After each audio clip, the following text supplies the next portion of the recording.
चलू अब जो है एतेषां च रसानां परस्पर विरोधमाह। अब इन रसों में परस्पर आपस में विरोध को हम बताते हैं कि किस रस का कहाँ किसके साथ कैसा विरोध है। इनकी विरोधों का अब हम वर्णन कर रहे हैं। कहा कि आद्यः करुण बीभत्स रौद्र वीर भयानकैः। आद्यः माने श्रृंगार रस। आद्यः मतलब पहला श्रृंगार रस। आद्य का मतलब आद्य रस कौन है? उस श्रृंगार रस। ठीक। कहा कि श्रृंगार रस का जो है कौन कौन विरोध होता है किन रसों के साथ? कहा करुण बीभत्स रौद्र वीर भयानक रसों के साथ इनका विरोध होता है। भयानकेन करुणेनापि हास्य विरोध भाक करुणो हास श्रृंगार रसाभ्याम अपि तादृशः है। कहा हास्य रस का भयानक और करुण के साथ विरोध होता है और करुण रस का हास्य तथा श्रृंगार रस के साथ विरोध है। ठीक। रौद्रस्तु हास श्रृंगार भयानक रसैरपि भयानकेन रसांतेन तथा वीर रस स्मृतः। समझ रहे हो ना? और रौद्र रस का हास्य के साथ कोई रोवे और हंसे। तुलसीदास ने लिखा कि दुई को होय एक संग भुआलू हसब ठिठाई फुलाऊ गालू। या तो आप क्या नाम से हंसी लेंगे या तो गाले फुला लेंगे। दो में एक ही काम हो सकता है, दोनों एक साथ नहीं हो सकता। उसी तरह से आप हास्य के साथ जो है क्या है, रौद्र रस के साथ क्या नाम से किसका विरोध है? हास्य का। कोई रोए और हंसे दोनों एक साथ नहीं हो सकता। कि होता है? आप रोते रहो और हंसते रहो, नहीं हो सकता। तो रौद्र रस का हास्य के साथ विरोध है, श्रृंगार रस के साथ जो है भयानक रस का विरोध है और वीर रस का भयानक तथा शांत के साथ भी विरोध है। वीर रस का क्या है? क्या नाम से वीर रस में भयानक वीर का भयानक और शांत रस के साथ भी विरोध होता है। और भयानक रस का अब देखिए, भयानकेन शांतेन तथा वीर रस स्मृतः श्रृंगार वीर रौद्राख्य हास्य शांतैर्भयानकः शांतस्व वीर श्रृंगार रौद्र हास्य भयानकैः। और भयानक रस का श्रृंगार के साथ, वीर के साथ, रौद्र और हास्य तथा शांत के साथ भी विरोध होता है। और शांत रस का वीर श्रृंगार रौद्र हास्य भयानक के साथ भी विरोध होता है। अश्रृंगारेण तो बीभत्स इत्याख्याता विरोधिता। बीभत्स रस का श्रृंगार के साथ भी विरोध कहा जाता है। समझ रहे हो ना? तो आद्यः श्रृंगारः येषां समावेश प्रकारा वक्ष्यन्ते। समझ रहे ना? अर्थात इन विरोधी रसों के समावेश के जो प्रकार हैं, इनका कैसे एक दूसरे के साथ समावेश होता है, जो विरोध है, इसको हम वक्ष्यन्ते सप्तम परिच्छेदे सप्तम परिच्छेद में वक्ष्यन्ते मतलब कहेंगे। इसको हम जब दोष मतलब दोष का परिहार, दोष कैसे कैसे हैं, तो वो सप्तम परिच्छेद में परिगणित किए गए हैं। तो किसी कारण से किसी पात्र में कुछ समय तक स्थिर होता हुआ भी कहा कि देखिए कुतोपि कारणात् क्वापि स्थिरताम उपयन्नपि। किसी कारण से किसी पात्र में कुछ समय तक स्थिर होता हुआ भी क्या करता है? उन्मादादि न तो अस्थाई न पात्रे अस्थैर्यमेति यत्। उन्माद आदि जो व्यभिचारी भाव हैं वो अस्थाई नहीं हो सकते, वो नहीं होते हैं। क्योंकि वह उन्माद आदि जो व्यभिचारी भाव होता है पात्र आदि में अंत तक स्थिर नहीं रहते हैं। जब वो अंत तक स्थिर नहीं रहते हैं तो उनको अस्थाई भाव नहीं कहा जा सकता। जैसे विक्रमोर्वशी में पुरूरवा का उन्माद, विक्रमोर्वशीयम में उर्वशी और पुरूरवा का उसमें उनके प्रेम का वर्णन है। कालिदास ने लिखा है विक्रमोर्वशी महाकाव्य। तो विक्रोर्वशीय में पूर्वा और विक्रोर्वशीयम में उर्वशी और पूर्वा का जो संवाद है, उनमें पूर्वा का जो उन्माद है कुछ समय तक रहने के बाद वो स्थिर नहीं रहता है। कुछ समय तक तो रहता है, लेकिन जावत काल पर्यंत मतलब स्थिरता उसमें नहीं रहती, उस उन्माद में, इसलिए उसको अस्थाई हम नहीं कह सकते। ठीक है। अच्छा, दूसरी चीज़ यथा विक्रमोर्वश्याम चतुर्थे अंके पुरूर्वश उन्माद है, वही बात है। रसभावौ तदा भासौ भावस्य प्रसमोदयौ संधि सबलता चेति सर्वे भी रसनाद रसाः, सर्वे भी रसनाद रसाः। कहा कि देखिए रसन शब्द क्या है? रसन माने आस्वादन, जिसका आस्वादन किया जाता है उसको रसन शब्द से व्यवहार करते हैं।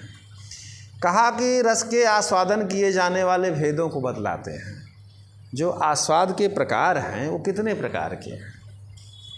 ठीक है। कड़वे कई प्रकार के होते हैं, मधुर भी कई प्रकार के होते हैं। उसी तरह से रस के आस्वादन के भी प्रकार हैं हमारे शास्त्रों में। तो रस के आस्वादन के कितने प्रकार होते हैं, इनका वर्णन हम बता रहे हैं। कि कहा कि रस भावौ तदा भासौ भावस्य प्रसमोदयौ संधि सबलता चेति सर्वेपि रसनाद रसाः। रस, भाव, रसाभास, भावाभास, भाव प्रसम, भाव उदय, भाव संधि, भाव सबलता, ये सब जो होते हैं क्या हैं? रसन धर्म योगित्वाद भावादिस्वपि रसत्वम उपचारादित्यभिप्रायः। भाव संधि, भाव सबलता, ये सब जो होते हैं ये दृश्य तथा श्रव्य काव्यों में, दृश्य माने जो सुनकर देख करके जो होते हैं जैसे नाटक इत्यादि, श्रव्य माने जो श्रवण करके जिनका आनंद किया जाता है, रसास्वादन किया जाता है, तो श्रव्य काव्य। तो काव्य में रसन माने आस्वादन को उत्पन्न करने वाले रसपद से व्यवहार हम किए जाते हैं। ठीक है ना, उनका रसपद से व्यवहार किया जाता है। जैसे भावोदय इत्युच्यन्ते। अब रसन कहा रसन धर्म योगित्वाद भावादिस्वपि रसत्वम उपचारादित्यभिप्रायः। रसन माने वही आस्वादन, धर्म के साथ संबंध होने में, भाव आदि में भी, उपचार माने गौणी लक्षणा से रस शब्द का प्रयोग किया जाता है, मुख्य रूप से नहीं, लाक्षणिक प्रयोग है। लक्षणा माने अप्रधान रूप से रस का प्रयोग किया जाता है, मुख्य रूप से नहीं। अब भावोदय, भाव आदि क्या स्वरूप का अब हम वर्णन कर रहे हैं। संचारिणा प्रधानानि देवादि विषया रतिः उद्बुद्ध मात्रा स्थायी स भाव इत्यभिधीयते। सभाव इत्यभिधीयते। संचारिणा प्रधानानि देवादि विषया रतिः उद्बुद्ध मात्रा स्थायी स भाव इत्यभिधीयते। कहा देखिए भाव आदि के स्वरूप बता रहे हैं। कहा रस के मुख्यतर संचारी भाव, रस के जो मुख्य रूप से संचारी भाव, देवता आदि में रहने वाली जो रति है, प्रेम, देवता विषयक जो प्रेम है, अनुराग, ठीक है, और उद्बुद्ध मात्र केवल प्रादुर्भूत हो करके विभाव आदि से अपरिपुष्ट रति आदि अस्थाई भाव को ही भाव कहते हैं। ठीक है, विभाव आदि से जो अपरिपुष्ट हो, पुष्ट नहीं, अपरिपुष्ट रति आदि जो अस्थाई भाव हैं उन्हीं को भाव कहते हैं। देवता आदि के विषय में भी भक्त को प्रेम होता है। ठीक है, इसीलिए साहित्य शास्त्र में भक्त और भगवान का जो प्रेम का वर्णन किया गया है तो उसको रस न कह करके वो क्या बोलते हैं, भाव। देवादि विषयक जो रति होती, प्रेम होता है, भाव पद से कहे जाते हैं। न भावहीनोस्ति रसो न भावो रसवर्जितः परस्पर कृता सिद्धिर अनयो रस भावयो। इसी विषय में प्राचीन जो है उक्ति से पुष्टि क्या करें, निर्वेद आदि भाव, ठीक है, के बिना श्रृंगार आदि रस नहीं हो सकता, और श्रृंगार आदि रस के बिना निर्वेद भाव नहीं हो सकता। न भावहीनोस्ति रसो न भावो रसवर्जितः परस्पर कृता सिद्धिर अनयो रस भावयो हो। अतः इन रस और भावों की सिद्धि परस्पर में एक दूसरे के द्वारा ही होती है, ये एक दूसरे के पूरक हैं। कहने का मतलब ये है कि अच्छी तरह से विचार करने पर यह बात आती है कि परम विश्राम स्थान रस के साथ में रहते हुए, देखिए, इत्युक्त दिशा परम लोचनया परम विश्रांत स्थानेन रसेन सहयो, मतलब रस के साथ रहते हुए। जैसे राजा जो है किसी नौकर के अपने नौकर की शादी में चला गया, तो राजा की प्रधानता तो पारमार्थिक है, हमेशा रहेगी जब तक राजा है, लेकिन जब बारात में जाएगी तो दूल्हे की प्रधानता भी रहती है उस समय तो, लेकिन उसकी पारमार्थिक प्रधानता नहीं है, कुछ समय के लिए प्रधानता है। वही कि वर्तमान विराजानुगत विवाह भृत्यावादौ पाततो जत्र प्राधान्येन अभिव्यक्ता व्यभिचारिणो देव मुनि गुरु निपादि विषया च रतिबुद्धमात्रा विभावादिभिर अपरिपुष्टतया रसरूपताम अनापद्यमानाश्च अस्थायिनो भावा भाव शब्दवाच्याः। कहने का मतलब ये है कि जैसे अनुगत विवाह में तत्पर भृत्य के समान सरसरी निगाह से, जैसे प्रधान के समान प्रतीत होने वाले जो जैसे हैं ना, बताए ना कि राजानुगत विवाह, जैसे राजा जो है जाता है नौकर के अपने उसमें पारमार्थिक, उस समय दूल्हे की ही प्रधानता है, लेकिन पारमार्थिक प्रधानता तो राजा की ही रहती है। उसी तरह जैसे देवता मुनि गुरु राजा आदि में व्यभिचारी भाव होने वाली जो क्या नाम से आदि में रहने वाली जो रति है, गुरु में भी प्रेम होता है, देवताओं में भी प्रेम होता है, तो प्रकट मात्र होकर के विभाव आदि से परिपुष्ट न होने पर भी, रस रूप को प्राप्त न होने से रति आदि अस्थाई भाव, ये शब्द जो है भाव शब्द के द्वारा कहे जाते हैं। ये सब क्या कहे जाते हैं? भाव शब्द के द्वारा। प्रधान के समान प्रतीत होने वाले व्यभिचारी भाव, प्रधान के समान प्रतीत होने वाले व्यभिचारी भाव कौन है? जैसे देखिए, एवं बादिन देवरसौ पार्श्वे पितुरधोमुखी लीला कमल पत्राणी गणयामास पार्वती। समझ रहे हो ना?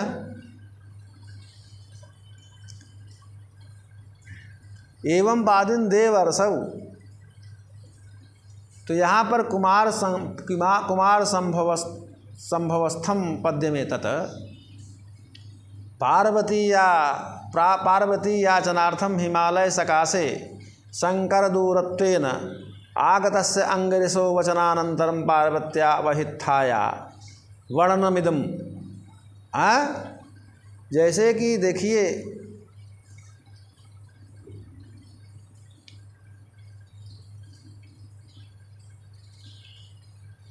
कहने का मतलब ये है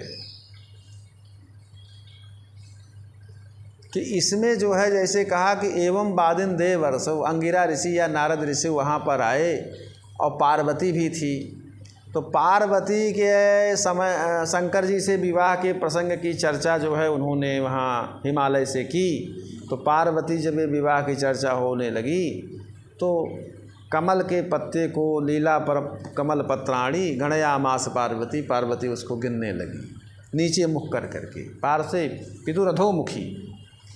तो यहाँ लज्जा है ना, लज्जा से ही भी नीचे सर करके लोग अपना वो करते हैं। जब कोई बात ऐसी चलती है तो लड़कियाँ जो है लज्जा बस अपना कुछ काम इधर उधर करने लगती हैं, सुनती हैं लेकिन वो दिखाने के लिए कि हम उसमें संलिप्त नहीं हैं, तो हम किसी और काम में लगे हुए हैं, लेकिन बात वहीं होती है, कहीं पे निगाहें कहीं पे निशाना, तो ऐसा होता है। तो उसी तरह से यहाँ पर रस की प्रधानता नहीं, अवहित्था रूप व्यभिचारी भाव यहाँ प्रधान है, लज्जा।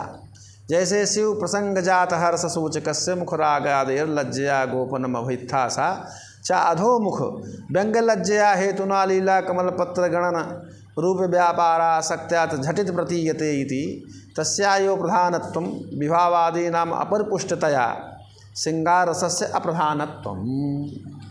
समझ रहे हो ना? तो यहाँ जो है लज्जा की अभिव्यक्ति हो रही है, वैधता के द्वारा उसका वो हो रहा है। तो इसलिए यहाँ क्या नाम से व्यभिचारी भाव ही प्रधान है, ठीक है ना। यहाँ रस प्रधान नहीं है, यहाँ रस प्रधान नहीं है। हाँ,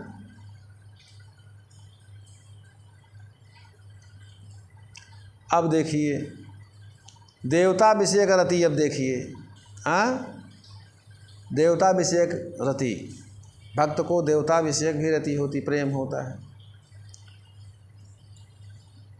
वही राधे तेरे चरणों की यदि धूल ही मिल जाए, सच कहता हूँ मेरी तकदीर बदल जाए। हाँ, तो कहने का मतलब है कि राधे हे कृष्ण को कह रहे हैं ना, भक्त कोई कृष्ण, कि तेरे चरणों की यदि धूल ही मिल जाए तो सच कहता हूँ मेरी तकदीर बदल जाए। तकदीर ही बदल जाएगी अगर आपकी एक कण धूल ही मिल जाए तो। प्रेम ही तो है। गोपियों ने कहा कृष्ण से, उद्धव से, कि उद्धव ज्ञान की बात अब सुहाती नहीं है तो प्रेम के सामने ज्ञान बेकार है। हाँ, प्रबल प्रेम के पाले पड़कर प्रभु के नियम बदलते देखा, प्रभु का मान भले टल जाए लेकिन भक्त का मान न टलते देखा। तो प्रभु जो है भक्त के अधीन होते हैं, प्रेम में सब कुछ बदल जाता है, सारे नियम तोड़ दिए जाते हैं, वही बात।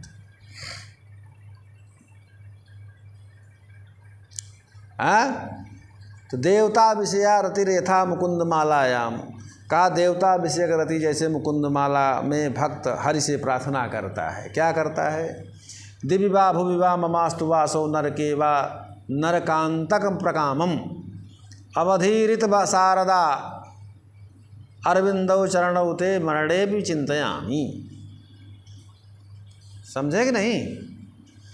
कहा कि भक्ति हरि से प्रार्थना करता है कि हे नरकांतक, हे नरक नाशक, मतलब आप नरकांतक, अंतक मतलब नाशक, नरक में जाने से जो बचा ले, अर्थात नरक नाशक, मुक्ति प्रदायक। हे प्रभु, दिव्य, दिव्य माने स्वर्गे, स्वर्ग हो चाहे भूमि माने पृथ्वी हो, मतलब मेरा भले ही स्वर्ग अथवा पृथ्वी में अथवा नरके वा वासो, या नरक में मेरा वास हो, लेकिन सरदार बिंदौ चरणौ ते मरणेपि चिंतयामि। कहा शरद ऋतु के कमल को मात करने वाले, शरद ऋतु में जो कमल खिलता है उन कमलों को भी जो मात करने वाले आपके जो चरणारविंद हैं, आपके जो चरणों का चरणारविंद है, जो चरण हैं, उनका मरण समय में, मरते समय में भी मैं चिंतन करता हूँ। मरते समय तक भी, मरने लगूँगा तब भी उनका मैं चिंतन ही करता रहूँ, क्या करता हूँ। तो ये भगवान के प्रति भक्ति ही तो है ना। तो अत्र भक्तस्य कृष्ण विषयक रते हृदयाद भाव काव्यमिदम कांत विषयक रतेरभावान्न श्रृंगार सत्वमिति बोधव्यम। किसी कांत विषयक रति नहीं है यहाँ, किसी मतलब पति विषयक यहाँ प्रेम नहीं है, भगवत विषयक यहाँ प्रेम है। भगवत विषयक प्रेम को जहाँ होती, जहाँ रति होती, उसको भाव कहते हैं। यहाँ तो भक्त की जो है भगवान विषयक रति है, प्रेम है, इसलिए भाव का यहाँ पर जो है वर्णन किया गया है, ठीक है ना। तो देवता विषयक रति है, ठीक। मुनिर विषया रतिरेथा, मुनियों के विषय में भी प्रेम होता है कि नहीं? प्रेम किसी से हो सकता है, प्रेम त्रियग योनियों में भी हो जाता है। आप एक बिल्ली पाल लीजिए, तोता पाल लीजिए, तो कहिए कि तोता पाल लेंगे तो वह जो प्रेम होगा वो क्या होगा? तो कहा वो भी भाव के अंतर हो। त्रियग योनि से संबंधित जो प्रेम होता है वो भी भाव के अंतर्गत होता है। ये साहित्य शास्त्र का मर्म है। तो ये तो मर्म वो समझेगा जो पढ़ेगा। प्रेम तो किसी से भी होता है, लेकिन प्रेम की कैटेगरी अलग अलग है। कहाँ का प्रेम कैसा होगा? बिल्ली पाल लो, तोता पाल लो, कुत्ता पाल लो, प्रेम किसी से हो सकता है, तो रस नहीं है। समझ रहे हो कि नहीं? चिड़िया पाल लो, हैं? तो चिड़िया से भी प्रेम हो जाता है। खरगोश पाल लो, हैं? देखिए जब शकुंतला जाने लगी तो हिरण था ना, तो हिरण जब वो जाने लगी तो उसके सामने खड़ा हो गया, तो प्रेम, हिरण को भी प्रेम था। तो प्रेम तो किसी से हो सकता है, लेकिन सारे प्रेम रस के विषय नहीं होते, ये सब भाव के विषय हैं। समझ रहे हो? मुनि विषयक रति का विलोकने नैव तवा मुना मुने कृता कृतार्थोस्मिन् निवर्हितांहसा तथापि शुश्रूषुरहं गरीयसीर्गिरो अथवा श्रेयस केन तृप्यते। श्रेयस केन तृप्यते शिशुपाल वध का श्लोक है, बड़ा अच्छा श्लोक है।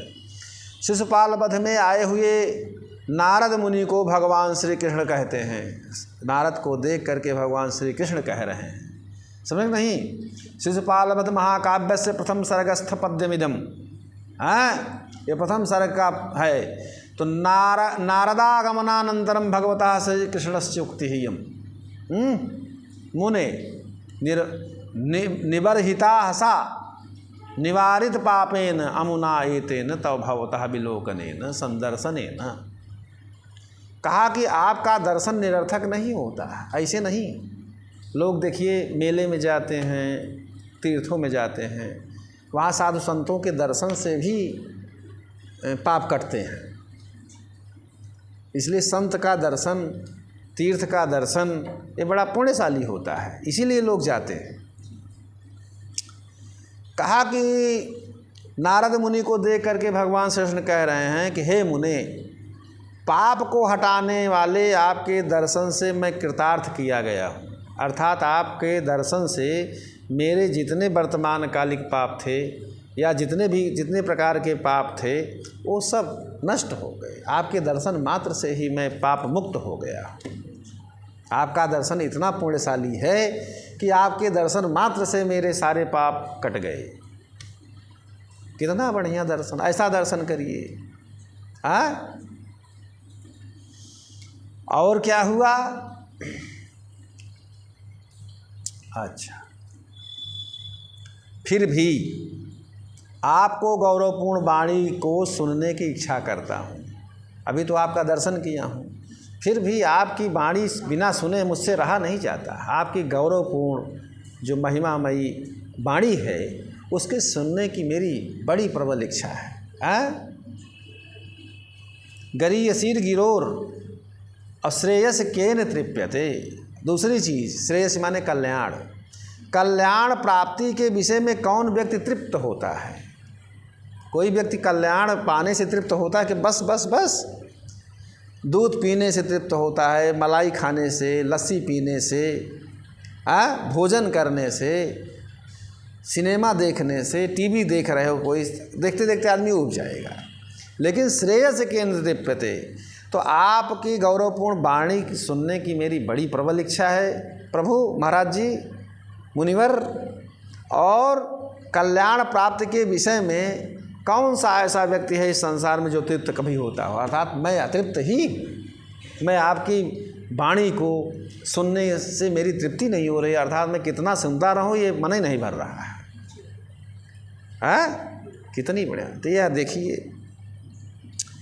तो यहाँ पर जो है अत्र कृष्णस्य नारद मुनि विषयक रतेर भाव काव्यत्वम, यहाँ जो है, यहाँ इस श्लोक में कृष्ण विषयक नारद मुनि के विषय में जो रति है ये भाव का ही उदाहरण है। समझ रहे हो नहीं? मुन विषयक रति का यह कितना बढ़िया सुंदर उदाहरण है। समझ रहे हो नहीं? तो ये देखिए भाव है, मुनि के विषय में प्रेम है भगवान कृष्ण को। सोचिए, यह काव्य शास्त्र ऐसा है कि जहाँ भगवान को भी मुनि विषयक प्रेम हो, वो रस नहीं है, वो काव्य ही है, वो भाव ही है, उसे भाव ही कहते हैं। अगर पूछा जाए कभी कि मुनि विषयक रति का उदाहरण दीजिए, तो इससे बढ़िया उदाहरण नहीं कोई मिलेगा। समझ रहे हो ना? यही है। इस श्लोक को जरूर याद कर लेना कि विलोकने नैव तवा मुना मुने कृता कृतार्थोस्मिन् निवर्हितांहसा तथापि शुश्रूषरहं गरीयसी गिरोरथवा श्रेयस केन तृप्यते।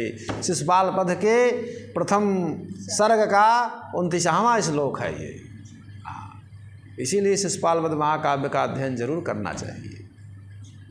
तथापि शुश्रूषुरहं गरीयसी गिरोथवा से यसिकेन तृप्यते। कल्याण से कभी कोई अघाता है? कोई कभी तृप्त नहीं। तो राजा विषय रतिर यथा मम, अब राजाओं के विषय में भी प्रेम हो जाता है। उसका उदाहरण सुनिए, हमारे शास्त्रों में सब दिया है। राज विषयक जब स्तुति होती है, प्रेम होता है, स्तुति होती है, तो भी भाव ही है। राजा भी भगवान का ही रूप माना गया है। हाँ, भात्यत्र परमेश्वर। हाँ, आप साक्षात परमेश्वर की तरह सुशोभित होते हैं, परमेश्वर ही सुशोभित हो रहे हैं। राजा के लिए कहा जाता है, परमेश्वर पद राजा का वाचक है वहाँ, समझ रहे हो ना। कहा कि त्वद्वाजिराज निर्धूत धूलि पटल पंकिलाम न धत्ते शिरसा गंगाम भूरि भार भिया हरः हरः शिवः। यह ग्रंथकार के बनाए गए पद्य हैं, ठीक है। कहा ग्रंथकार कहते हैं कोई कभी किसी राजा को यहाँ क्या नाम से राजा से कह रहा है, कहा कि हे राजन, आपके घोड़ों की पंक्ति से उठी हुई जो धूली है, घोड़े जब सरपट चलते हैं तो धूल उड़ती है ना, तो राजा घोड़े से चलता है, तो कह रहे हैं कि आपके घोड़ों की पंक्तियों से उठी हुई जो धूल है, वो धूली से जो कीचड़ वाली गंगा को शिव जी ज़्यादा भार ढोने के भय से सिर में धारण नहीं करते हैं कि ज़्यादा भार हो जाएगा, इसीलिए वो शिव जी जो है उसको अपने सिर में धारण नहीं करते हैं। तो ये राजा की प्रशंसा कर रहा है। हाँ, तो गुरुवादि विषयक रतिभावोदाहरणम मृग्यम, समझ रहे हो ना। तो अत्र वक्तु राज विषयक रति, राजा के विषय में प्रेम है, राज विषयक रति है, इसलिए भाव का उदाहरण है। इसी तरह गुरु विषय एवं अन्यत का मतलब है कि गुरु विषयक जो रति होती है, गुरुवादी विषयक रति जो है, मृगु अन्वेषणे मृग्यम, खोज लेना चाहिए, अन्वेषण कर लेना चाहिए, अपनी बुद्धि से समझ लेना चाहिए। गुरु की स्तुति, गुरु का प्रेम, गुरु के प्रति प्रेम होता है ना, तो गुरु के विषय में भी जो प्रेम होता है वो भी भाव है। अभी पूछा जाएगा प्रेम सबसे होता है, प्रेम कई तरह के हैं। अगर राजा विषयक रति है, मुनि विषयक रति है, तो रस क्यों ना रस माना जाए, क्या माना जाए, तो भाव माना जाए। हाँ, रतिर्देवादि विषय है भाव प्रोक्ता, काव्य प्रकाशकार ने लिखा। रति माने प्रेम, देवता आदि, आदि पदेन राजा मुनि इत्यादि के विषय में जो होती है उसे भाव कहते हैं। तो जब ये पढ़े रहोगे, याद रहेगा, गुरु से पढ़ोगे तो सब क्लियर रहेगा, समझ रहे हो ना।